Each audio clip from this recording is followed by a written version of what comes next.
what the patching should be on the Woodbridge side.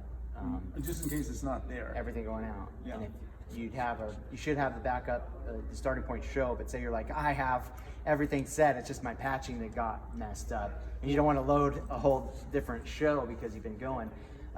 You can at least have the spreadsheet with which to reference, hey, this is how the routing should be, and you can change a couple things. If something isn't, you can reference. Yeah, with which to check and see, oh, hey, my patching got goofed up. You changed something on accident, or you recalled your patching. You should be able to make your patching recall safe, and then load a new show and it not change your patching. Right. The advantage of digital. There's so many things that could go wrong, right? And so to have it written down on paper, have the show backed up on your thumb drive, is usually the best bet to being able to recover. Yeah, troubleshoot. If I put in my thumb drive and go back far enough, there's things that don't exist. And we don't have that route. We didn't have that before, so it would show nothing. Yeah.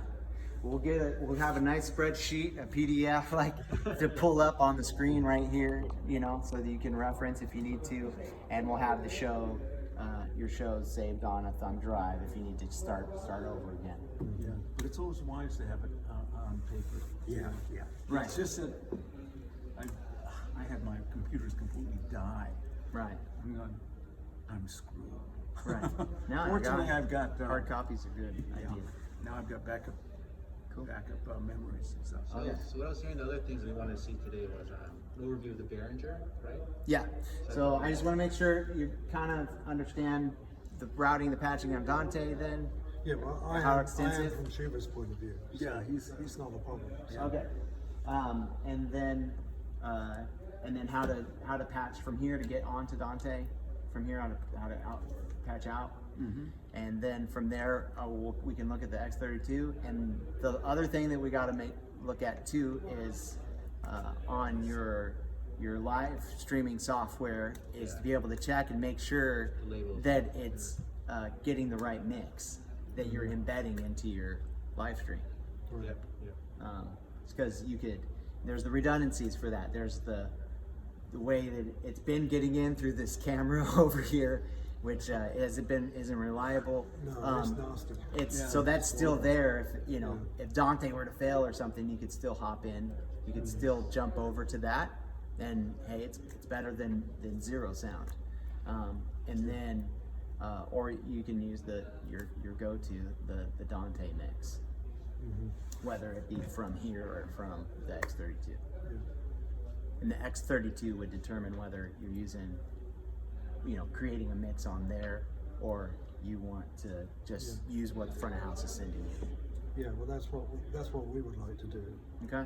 Or at least that's what I want to do. Is everyone comfortable with? Is everyone comfortable with that? Just to make sure that's clear, get the correct mix here and just use the same mix up there. Is what you're saying? No. I'm saying that's a possible. That's something that's an option. That's currently what Woodbridge is doing. That's what you do? Is Woodbridge is currently has a mix from the front of house console that we're sending over Dante to the X32. So the X32 goes up. Here's my stereo mix. Turn it up from whatever front of house is doing. So your actual house mix is going on your live streaming. Yeah, well, it's a separate. It's not the actual house mix, but they put some ears on and Sort of. That's the idea you're trying to get to. Right. The ideal is get you in a separate room, get your monitors on, and mix completely specifically. And yeah, I mean, the more even or I think we're setting up some monitors in there today, which will be great. I think will be good reference monitors and like studio monitors. Yeah. That you can use in there, and maybe we got to get a little cheap set you can flip over and hear what it sounds like, through a laptop. You can flip between. Oh, if somebody actually got the full range, great. Or you're listening through a phone, or you got the filtered, little cheap speakers that you can kind of flip through. Yeah, it's a good deal to have. I mean, they even sell actually you can buy fancy reference monitors that are made to sound like that are filtered down to sound like a some laptop. HD ones. Yeah. You're up for that, right? Yeah. Oh, yeah. Cool. Well, if you guys are great with that, so we'll once we kind of go from here, so you're familiar. So what you'll need to be able to know off of this, at least the main deal, is that there is you can hit file and you can load or save a preset. So that's what you'll need to know when you go to load. Load a preset. We'll save some presets like right on the desktop there or somewhere that where it'll go to, where you guys will see them all. And you can have your different presets for Dante right there, ready to load. Are those presets saved locally on the machine, or can anyone who logs into the network see those presets? It depends on where you save it. So if you save them onto a server on your network, then everybody sees it. If you save it locally, then it's there locally on the machine. Yeah. When we log into this machine as SHUVAH rather than Woodbridge, are we still going to be able to see the same files? Once again, depends on where you put it. You can put it on a folder that's shared among all users on the computer, or you could put it in like your personal documents, and it would just be for that login. I So think all these computers are set up so it's the shared drive. Okay. Anything on C can be seen by both. Okay. Right.